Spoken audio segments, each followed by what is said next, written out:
जय सिया राम दर्शकों, आप सभी का बहुत बहुत स्वागत है इस विशेष कार्यक्रम में और मैं हूं आपके साथ उपेंद्र कौर।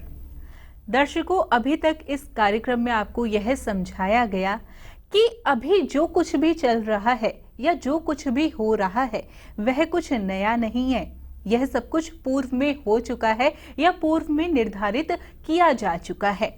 इस कार्यक्रम के माध्यम से बहुत ही सरल रूप में इस बात को आपको समझाया जा रहा है। लेकिन आज इस कार्यक्रम के माध्यम से एक विशेष विषय हम और लेकर आए हैं।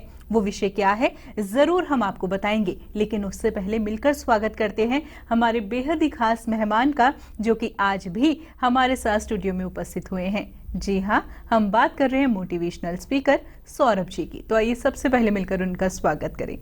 जय सिया राम सर। जय सिया राम सर, इस कार्यक्रम के माध्यम से आप हमेशा से ही हमें समझाते आ रहे हैं कि अभी जो भी घट रहा है वो कुछ नया नहीं है, यह सब कुछ पहले ही निर्धारित हो चुका है।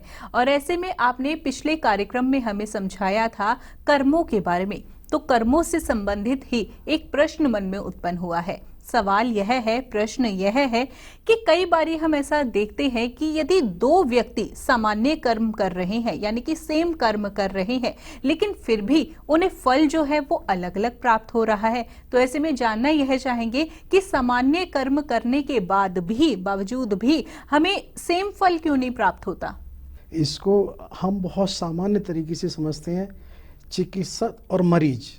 आप ये देखिए कि एक डॉक्टर है और उसके पास बहुत सारे मरीज आते हैं, वो एक ही दवाई को जब मरीजों को लिखता है, सबके प्रतिफल एक से नहीं होते, क्योंकि कोई भी दवाई एक ही है और एक ही डॉक्टर द्वारा लिखी है, लेकिन जो मरीज हैं उसकी बहुत सारे साइड में फैक्टर्स होते हैं जिसके प्रभाव की वजह से प्रतिफल अलग हो जाता है। इसी तरह से जो भी व्यक्ति जो भी कर्म कर रहा है वो कर्म तो उस समय कर रहा है, लेकिन उसका फल इसलिए एक नहीं हो सकता क्योंकि और भी बहुत सारे फैक्टर हैं। क्योंकि उस चीज़ को हम जो इस तरह देख रहे हैं, जैसे अभी हमने पहले भी एपिसोड में चर्चा करी थी कि किसी व्यक्ति ने किसी को कोई पैसे दिए, लेकिन उसने क्या दिए, ये बस सिर्फ पैसे जो जिसने देखा उसने देते लेते देखा, लेकिन उसके पूर्व का उनका क्या लेन देन था, उसके बाद का क्या होगा नहीं पता। उसी तरह से व्यक्ति के कर्म है कि उस व्यक्ति को जो कर्म है उसके पूर्व और उसके बाद में क्या रहेगा, उसी तरह से उसके साइड में और भी कर्म होते हैं। क्योंकि हम किसी भी व्यक्ति का पूर्ण अध्ययन नहीं कर सकते, क्योंकि हम ये देखते हैं कि हम स्वयं के बारे में नहीं अध्ययन कर पाते। अगर हमें भी कहीं क्रोध आया तो हम ये नहीं कह पाते हमें क्रोध आया क्यों, क्योंकि प्राय ये देखिए ना कि हर आदमी मानता है कि क्रोध से किसी भी अच्छे फल की उपलब्धि नहीं होती। क्रोध से अगर हम वैज्ञानिक तरीके से भी देखें तो व्यक्ति के स्वयं के शरीर का भी ह्रास होता है, व्यक्ति की मानसिक स्थिति का भी ह्रास होता है, और यदि हम ये माने शारीरिक मानसिक होता है तो आर्थिक भी होता है, लेकिन फिर भी क्रोध आता है। तो उसी तरीके से क्या होता है कि वही एक बात जैसे चार व्यक्तियों से कही, उसका प्रतिफल अलग होता है। एक को बहुत क्रोध आया, एक को कम आया, एक को बिल्कुल नहीं आया। तो इसी तरह से घटना एक ही होती है, लेकिन उसमें जिस व्यक्ति के जैसे उससे जुड़ाव है उस तरह उसका रिएक्शन होता है। बिल्कुल। और सर, इस बारे में मैं समझना चाहूँगी आपसे कि हमने यह सुना है कि जो हमारे माता पिता कर्म कर रहे हैं उसका फल जो है बच्चों को प्राप्त होता है। तो क्या ऐसे में यह भी कारण उत्पन्न होता है कि सेम फल जब नहीं प्राप्त हो सकता कि उनके माता पिता ने कुछ इतने अच्छे कर्म ना किए हो, इस वजह से बच्चे को इतने फल की प्राप्ति ना हुई हो? नहीं, इसको हम ऐसे समझ सकते हैं कि आर्थिक युग में अर्थ से समझा जाता है, जैसे सबके माता पिता सबको समान ऐसा नहीं हो सकता बैंक बैलेंस छोड़ा है। इसी तरीके से क्या होता है कि माता पिता और संतान सब एक दूसरे के पूरक हैं। अब ये कहें कि संतान जो हुई है जिस माता पिता को, उससे वो संतान क्यों मिली, कहीं ना कहीं उनका ऋणानुबंध होता है।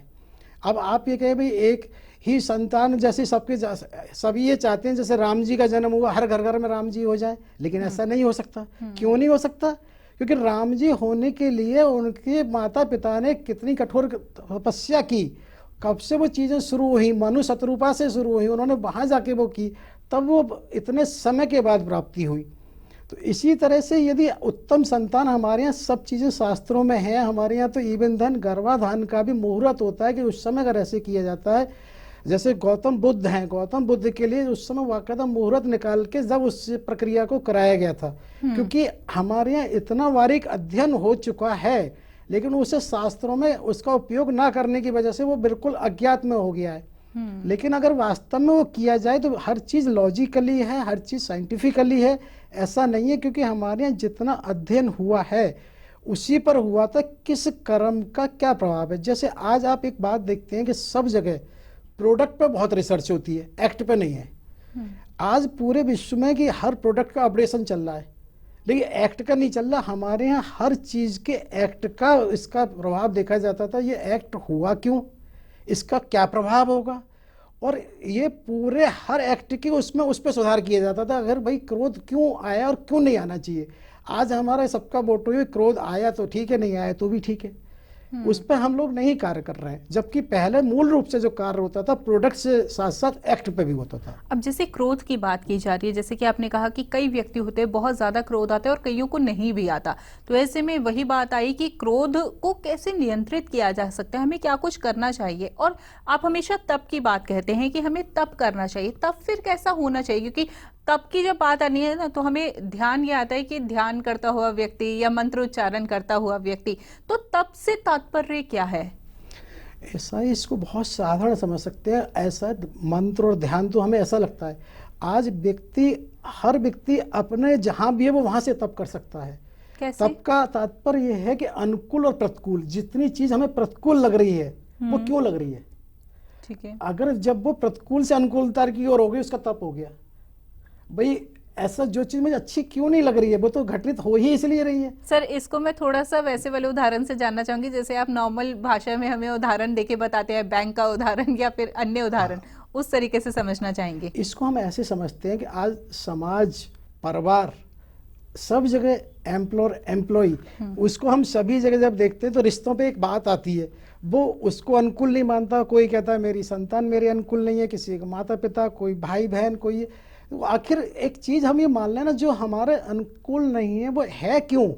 वो इसलिए कि दो ही कारण इसके होते हैं।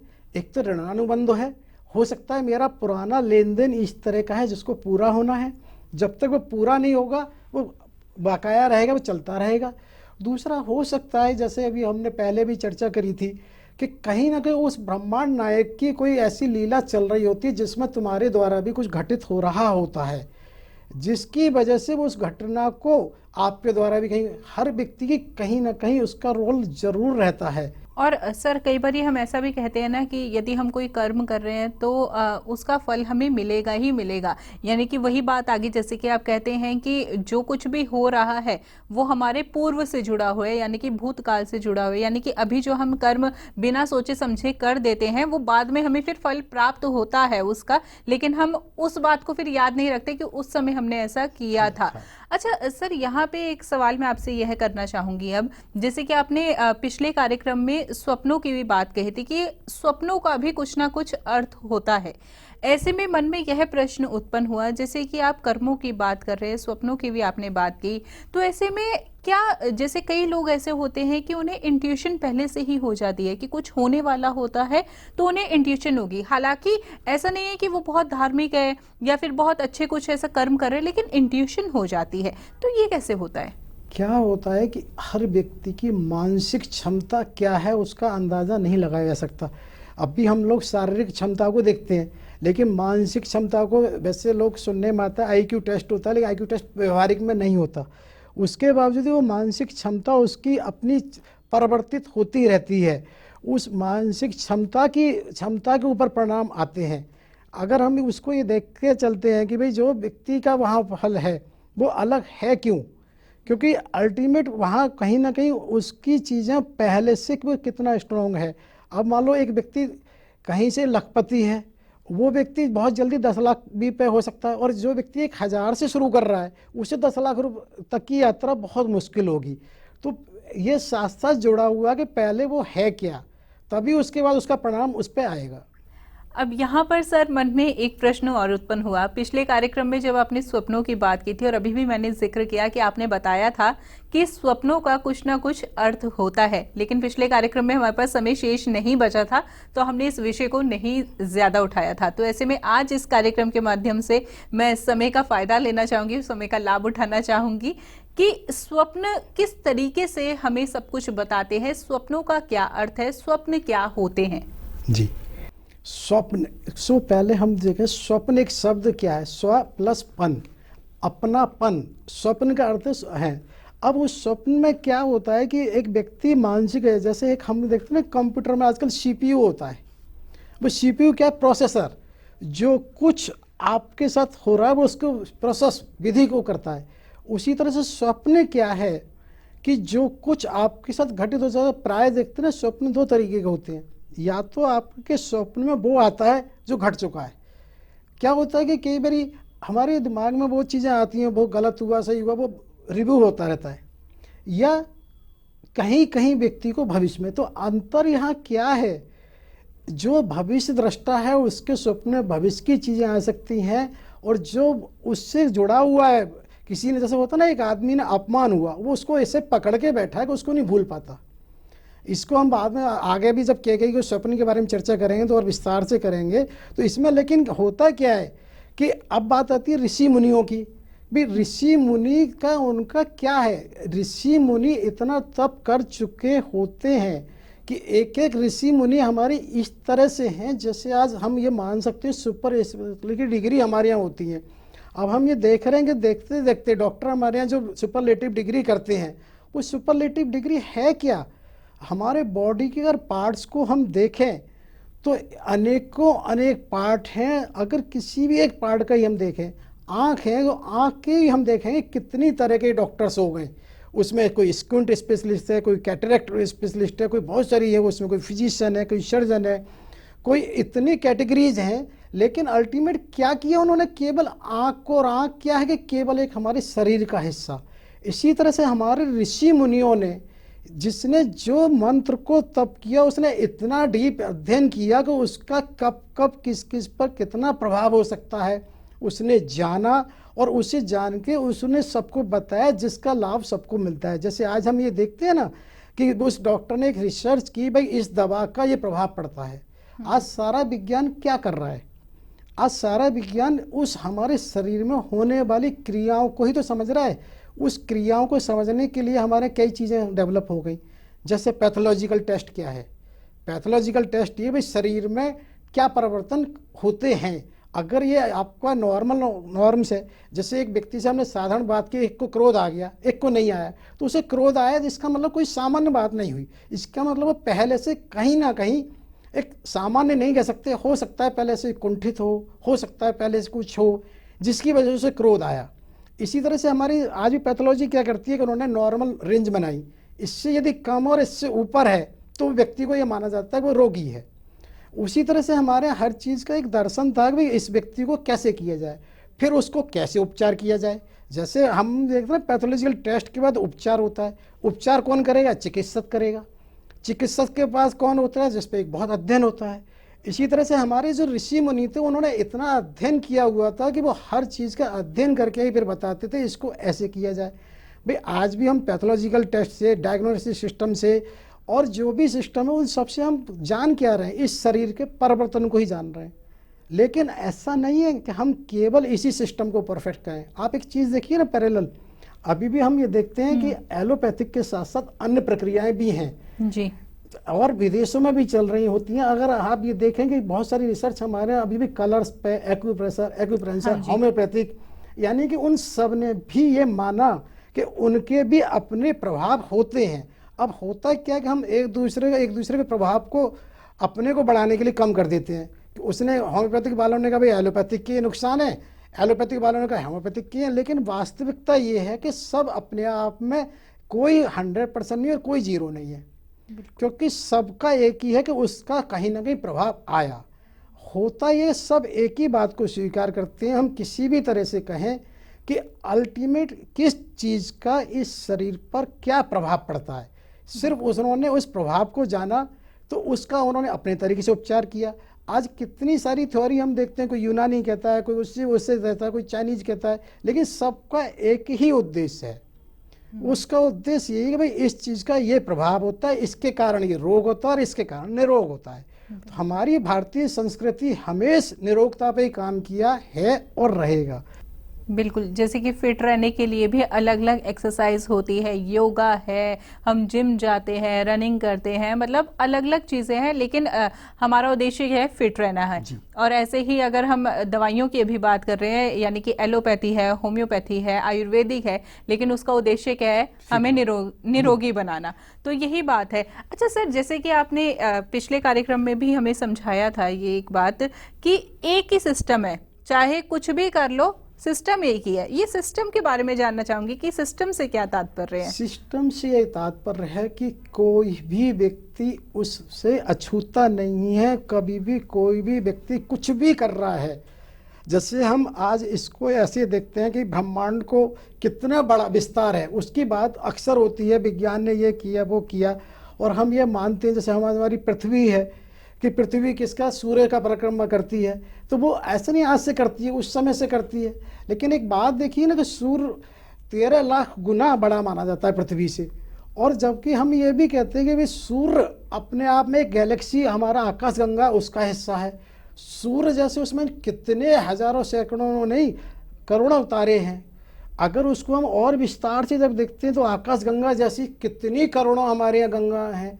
इसी तरीके से हम ब्रह्मांड का विस्तार देखते जाते हैं तो वो ऐसा लगता है अनंत है, लेकिन कोई भी चीज़ अनलॉजिकली नहीं होती, और जितना वो विस्तार में जाता है उतना ही हमारे यहाँ ये सब सूक्ष्म है।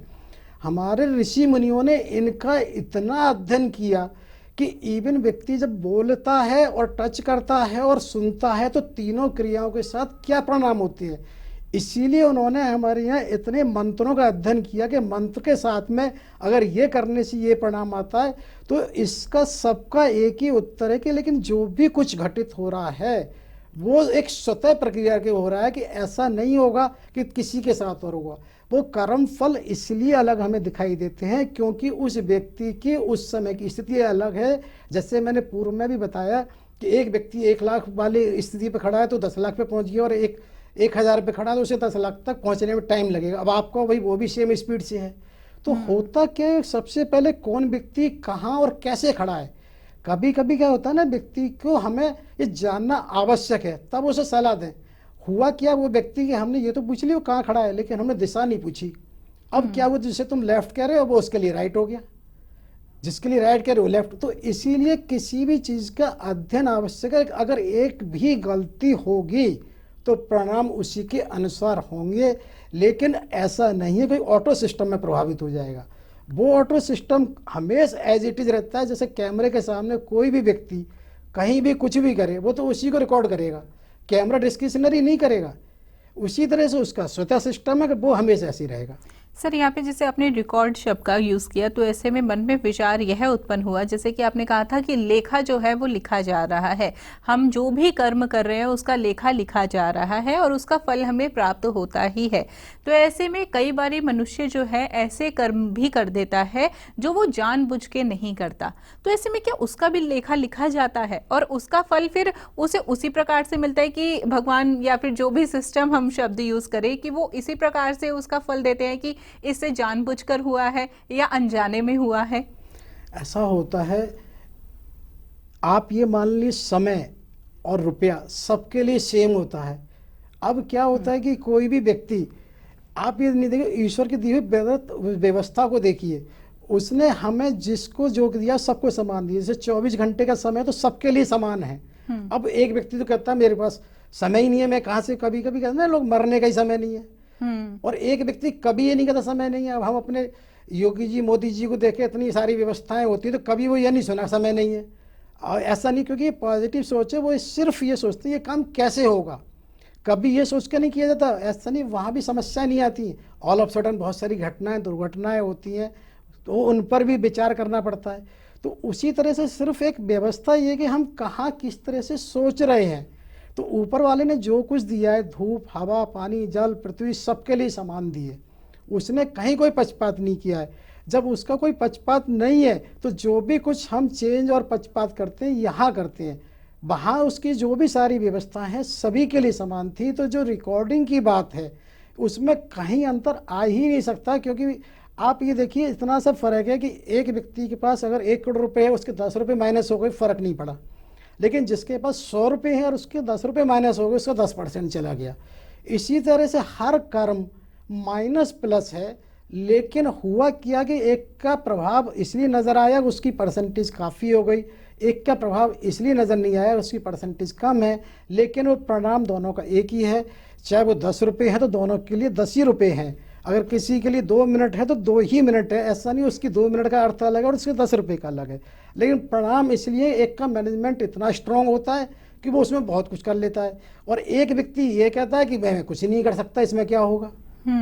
यानी कि कर्मों का फल हमें मिलेगा ही, लेकिन कर्मों का फल हमें कब मिलेगा, यह भी एक प्रश्न उठता है। यानी कि अभी हम कर्म कर रहे हैं तो कब तक हमें उसका फल देखने को मिलेगा, क्योंकि जब हम कर्म करते हैं ना तब इतना नहीं सोचते। तो ऐसे में फल की बात करना चाहूंगी कि फल कब प्राप्त होता है। मैंने पहले भी आपसे एक चर्चा की थी बैंकिंग सिस्टम की। हाँ जी। अब क्या है कि ये पता नहीं कि जो कर्म फल की बात कर रहे हैं आपका खाता कौन सा चल रहा है। आपने अच्छा किया है, लेकिन वो अच्छा जो फल है उसका जब भी तो आएगा कि आपका डिपॉजिट शुरू हो जाए। अभी पर आपने पैसे तो बैंक में जमा किए, लेकिन वो बैंक में जो जमा हुए उसका प्रतिफल उसके ऊपर निर्भर है आपने किस खाते में गए। अगर आपके ऋण वाले खाते में गए तो ऋण ही तो कम हुआ ना, लेकिन आपको उस पर कोई ब्याज नहीं मिलेगी।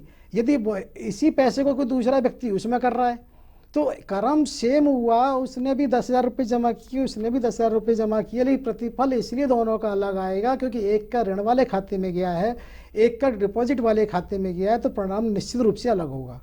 सर, यहाँ पर मन में प्रश्न और उत्पन्न हुआ एक, वो मैं आपसे करना चाहूंगी कि जैसे कि आपने बताया कि कर्मों का फल अलग अलग मिलता है, ऐसी मंत्रों की बात करना चाहूंगी कि जब मंत्रों की बात आती है तो मंत्र उच्चारण से भी क्या सबको अलग अलग फल प्राप्त होता है या सेम ही फल प्राप्त होता है? ऐसा होता है जैसे अभी हमने चर्चा की कि रुपए एक ही है लेकिन उसका प्रतिफल अलग होगा, उसी तरह से मंत्र देने वाला लेने वाला दोनों की उस पर डिपेंड करेगा कि कौन कहाँ स्टैंड करता है। जैसे अक्सर करके ये विषय आता है ना कि भाई आप ये देखिए जिसने जितना तप किया है उसकी वाणी में उसके मंत्र में उतना ही तप इंक्लूड हो जाता है। उसी तरह से जो लेने वाला है वो कितना उसमें इंक्लूड है। जैसे आप देखिए कि एक क्लास में एक ही टीचर एक ही बुक से सबको पढ़ाता है, लेकिन प्रतिफल कभी भी एक से नहीं आते। क्यों नहीं आते? किसने उसको कैसे लिया है। उसी तरह से ऋषि मुनि ऐसा नहीं, वो नहीं चाहते कि सारे बच्चे योग्य ना हो, लेकिन वो लेने वाले की क्षमता के ऊपर है। और उसी तरह से जैसे कि क्या होता है कभी कभी वो टीचर पे डिपेंड करता है, उसी तरह से कि ऋषि के अपने उस पर डिपेंड करता है कि उस ऋषि ने कितना तप कितना ज्ञान अर्जन किया, उसी हिसाब से वो उन बच्चों को दीक्षित कर सकता है। लेकिन ये तय है कि वहाँ पर भी ऑटो सिस्टम हमेशा रहता है। क्या रहता है कि अल्टीमेट जिसने जितना ज्ञान का भंडार किया है वो उतना ही उनको संतुष्ट कर सकता है। इसी तरह से उन बच्चों ने जितनी लगन से जितनी उससे उनको सुना समझा है वो उनके प्रश्न भी उसी हिसाब से होंगे जितना उन्होंने ज्ञान अर्जन किया है। क्या होता है एक ने पहले से कुछ है ही नहीं, जब उसको आपने कुछ भी बताया तो उसके पास प्रश्न इसलिए नहीं होते कि उसने पहले से ज्ञान अर्जन नहीं किया है। तो उसी स्थिति में भी प्रतिफल अलग हो जाते हैं। लेकिन अल्टीमेट सिस्टम प्रभावित नहीं हो रहा है क्योंकि सिस्टम कोई भी एक ही फैक्टर पर कभी डिपेंड नहीं होता है, सारे फैक्टर होने के बाद रिजल्ट आता है। किसी भी ऐसा नहीं होता कि आप देखिए बहुत सारे बीज एक साथ डाले जाए सबके फल एक से हो जाएं। इवन एक वृक्ष पे भी इतने जो फल लगते हैं सभी एक से नहीं हो पाते हैं। कुछ भी चीज नई नहीं हो रही, यह पूर्व में सब कुछ हो चुका है और आज जो है उसका भले ही थोड़ा सा रूप चेंज हो गया है लेकिन नई नहीं है वो। और जैसे कि आपने समझाया कि माता पिता के कर्म जो है वो बच्चों पर आ जाते हैं, जैसे कि अब माता पिता की संपत्ति बच्चों के पास आती है वैसे कर्म भी उनके पास आएंगे, यानी कि कर्म जो है वो चलते ही रहते हैं। सर, बहुत ही अच्छे से आज भी इस कार्यक्रम के माध्यम से आपने हमें समझाया। आपने बहुत अच्छे से हमें यह भी समझाया कि कर्मों का किस तरीके से हमारे जीवन पर फल मिलता है और हमें किस तरीके से अपना जीवन जीना चाहिए। बहुत अच्छे से आप हमें इस कार्यक्रम के माध्यम से विशेष जानकारी दे रहे हैं। फिलहाल इस कार्यक्रम में इतना ही। अगले कार्यक्रम में फिर किसी अन्य विषय के साथ आपसे रूबरू करेंगे, मुलाकात करेंगे और जानकारी प्राप्त करेंगे। लेकिन अभी तक के लिए धन्यवाद। जय सिया राम। जय सिया राम। प्रणाम करता हूँ सभी समय दानियों का, भविष्य में जो भी समय देंगे उन सभी का भी सादर नमन वंदन प्रणाम करता हूँ। आप हमारे संतवाणी चैनल को सब्सक्राइब करें, वीडियो को लाइक करें, शेयर करें और हाँ, बेल आइकन पर क्लिक करना बिल्कुल ना भूलें ताकि हमारी किसी भी वीडियो की सूचना सबसे पहले आपको मिले।